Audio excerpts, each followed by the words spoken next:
Fox 2 News is working for you right now.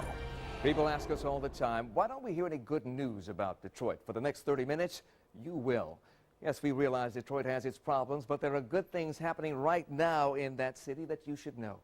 We're going to work to show you some of the great things the city has to offer, and we begin our journey at Wayne State University. That's where Fox 2's Palace Soupe tagged along with the Detroit Orientation Institute. It's a three-day adventure designed to give newcomers and even people who were born here a chance to see Detroit with new eyes. 1, 2, 3, You can call it the Motor City, Motown, or Hockey Town. Yet you just can't hide Detroit's sharp contrasts, world-class attractions side by side with shocking scenes of depression. But one of the worst things about Detroit is its reputation. The city has become a punching bag. It's got a bad rap, hit hard by scandals and bad press. If you think trying to get people to visit Detroit is hard, try getting people who are moving here to move to the city instead of heading straight for the suburbs. Majority of my friends before I came to Detroit told me that it's not one of the most progressive cities. The Detroit Orientation Institute wants to change that. Tim Brown is a recent grad of the DOI. He admits he bypassed the city when he moved here, but still wanted to know more about Detroit. The DOI starts by putting things in perspective. It wasn't that long ago when Detroit was a city on the move. In the 1950s, it was packed. 2 million people lived and worked here. Now we can't count up to 1 million. So who were all these Detroiters? People born and raised here, African-American workers who migrated from the South, and lots of immigrants who built communities that still stand today. Hispanics, Arabs, Germans, and other Europeans. The big draw, of course, Detroit's booming automotive industry and strong trade unions. But just as the Motor City put the world on wheels, it made it easy for people to wheel right out to the suburbs where it was less crowded. On 12 at the Boulevard.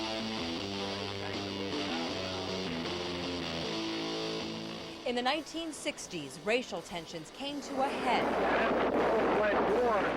The infamous 1967 riots drove a lot more Detroiters north across 8 Mile into the suburbs. The city reached a low point in the 80s. That's when Amtrak service stopped at Michigan Central. People say this place used to be alive. Now look at it. The problem, as people and industry left the city, so did the tax base and the money needed to maintain the city's buildings and neighborhoods. It is still a problem today, but it's a problem that can be solved. And if you look closely, you can see the signs of new life and new hope. And we'll show them to you right after the break.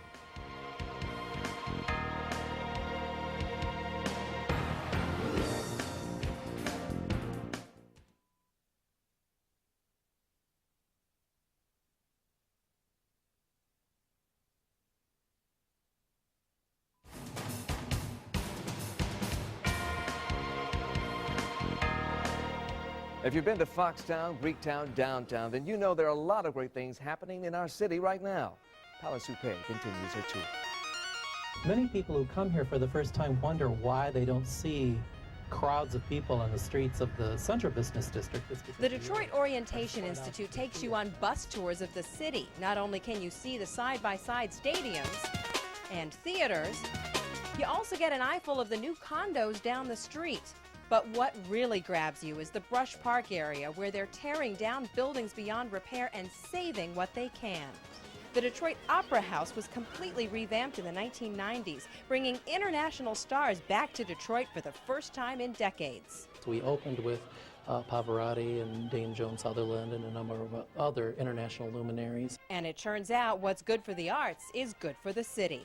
We have given parking lot owners and restaurant owners business that they haven't seen in 20 years. Detroit also has one of the largest art museums in the nation, the Detroit Institute of Arts. The newer Charles H. Wright Museum of African American History is the world's largest dedicated to the African American experience. And the Detroit Historical Museum is just starting up a multi-million-dollar expansion project. The new and improved Detroit Science Center is world-class. This is what we refer to as the Empire on West Grand Boulevard. Detroit's the home of Motown and stars like Diana Ross, Stevie Wonder, and the Four Tops. The stop at Hitsville's a highlight for the DOI tour group. where the Motown sound lives on as a tourist attraction. The new generation's gyrating to techno music and rapper Eminem. Who knows who'll come next? Detroit casinos, people can't get enough of them. We also have fabulous food from Greek to Asian. All this pulls people into the city. But then they head right back out. To keep people moving forward, the city needs people to stay. But does this abandoned hotel look inviting? There are lots of ideas about the kind of welcome mat we need. When we come back, we'll take a look at how some of those ideas are being turned into reality.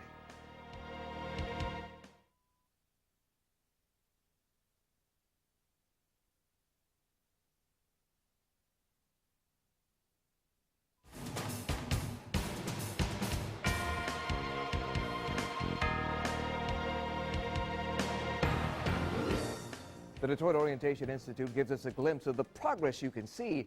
It also shows us who's working behind the scenes. We've got to take a little bit more responsibility of inviting our neighbors to come back into the city of Detroit. Business is starting to come back. GM's overhauling the Renaissance Center, the biggest renovation project in the nation. CompuWare's brand new headquarters are impressive, but movers and shakers say we need more. People like former Piston Dave Bing are taking the next step. Bing's building homes right next to his company headquarters. Bing wants to build a community, not just a business, and dares us all to follow in his footsteps. As long as we keep saying, you know, it's not ready for me or I'm not ready to commit, it will never happen. I don't think the big projects are what's going to bring the communities back. It's going to be block by block. We're moving into Detroit is made up of blocks of single-family homes, and there are lots of people working together to make them more attractive and affordable.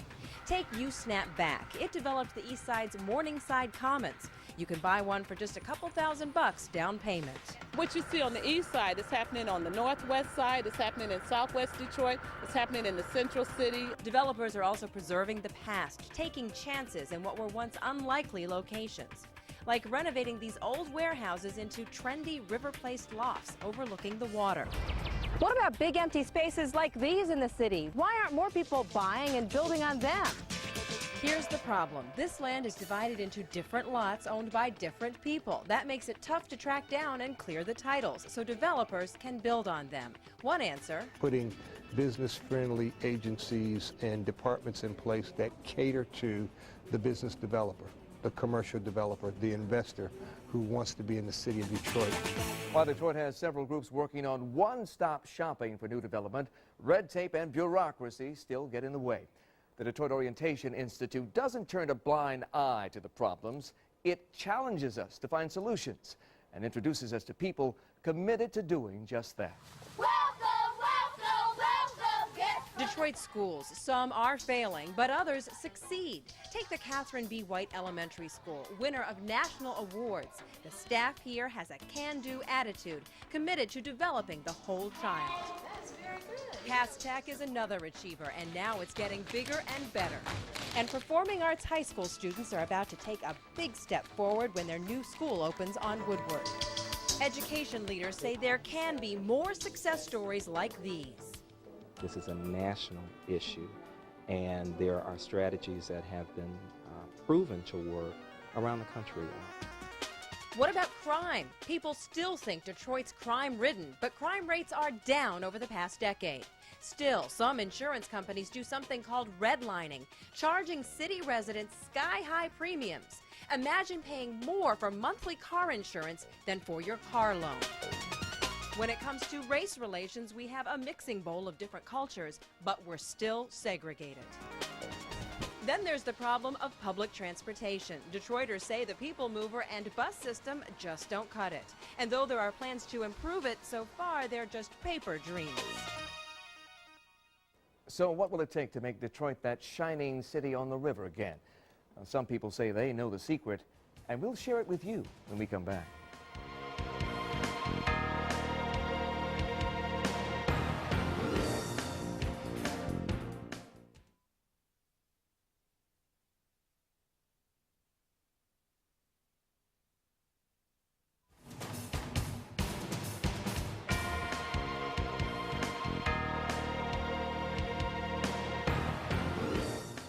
So how can Detroit rediscover its greatness? There is not just one answer, but there is one hard truth.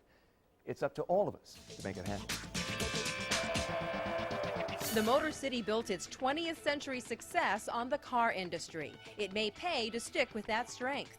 Many say developing alternatives to fossil fuels with the cleaner fuel cell industry could be our chance to cash in the 21st century. That dream could come true right here at Wayne State University's Research and Technology Park. With a lot of financial support, this empty lot and old GM building will be transformed into new offices and labs for cutting-edge technology companies committed to cornering the market. You always want to keep up with the next current developments, or else something else will come up, catch you up, take your market share, and pass you by. One thing that comes up again and again in Detroit success stories is this idea that Detroiters are tough. They don't let their past get in the way of what they want to build for the future. But it's going to take more schools trying new things and more parents getting involved, more neighbors and political leaders working together to clean up neighborhoods and rebuild communities. The aim is to bring back the pride now hidden in places like Indian Village and Palmer Woods. What can happen? One of the city's worst scars, the '67 riot, sparked another kind of fire. Organizations like Focus Hope rose from the ashes. I think the people in the city of Detroit are very caring people. They want to make a difference. 35 years ago, Eleanor Jositis co-founded Focus Hope with Father William Cunningham. Focus Hope started out feeding the poor, then began feeding minds, and now feeds well-trained workers to industry. Groups like Focus Hope prove Detroit can succeed. We just need focus and hope. What I really need to see, though, is something more strategic that shows how I, as a common citizen, can play into it. Remember Tim Brown from the DOI? Detroit also needs people like him to commit. He's so impressed by what he's seen, he wishes he'd moved to the city and not the suburbs. Just give him time. Anything is possible. The city needs people like Tim to take that leap into our future. You don't have to start by moving in or setting up shop in the city. The first step can be to simply recognize the city's great treasures. And that's what Palace Soupe did. And the journey changed her life. She's here now to talk with us about the Detroit Orientation Institute and what it did for you.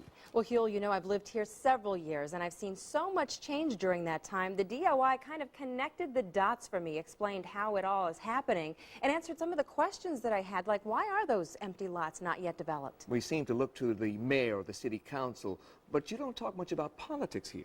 We did, however, at the DOI. They pulled together a panel of political, community, and church leaders who are very powerful. And so we had a chance to see the city's political debate up close and personal. Now, there was a mixed reaction among the DOI group. Some thought it was healthy, others thought it was infighting. That and the bureaucracy of the system, some did find frustrating. Well, frustration, also optimism, too. Why do you feel that way about Detroit? Well, I have to say my overall impression was optimistic. We went on a roller coaster ride of emotions, and a lot of people describe their relationship with Detroit that way. Some days they love it, some days they don't. I think the answer is to stay focused on the positive, and that's exactly what I tried to do in this piece. Well, I think you did that very, very well, Thank and that you. is the bottom line here. So why are we talking about all this now? We'll tell you. We'll also let you know how FOX2 is getting involved and how you can too. Stay with us.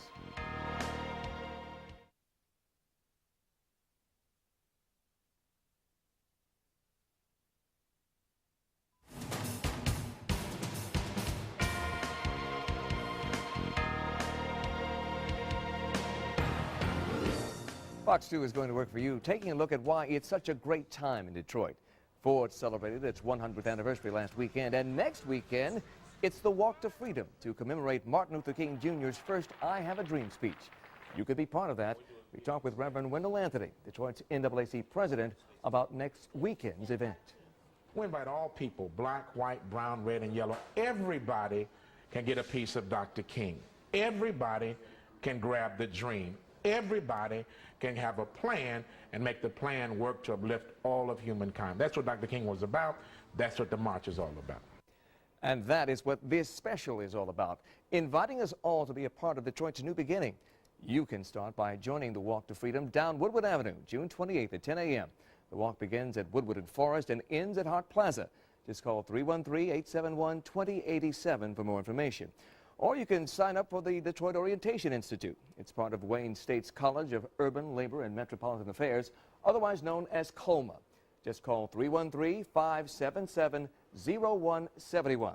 The next session is in October, and as Paula Supé can tell you, it's a 3-day revelation about the city we call home and also a show of what we can do together. Absolutely. You know, speaking of, I want to thank people for the help that they gave me, Ann Slonick at Culma and the staff, all the participants and panelists at the DOI who tolerated us following their every move. Also, a lot of help from Detroit's museums, schools, the Chamber of Commerce, the Public Library, and the Detroit Economic Growth Corporation. Paula, you did a great job. Thank you. We appreciate it. The bottom line, though, is teamwork.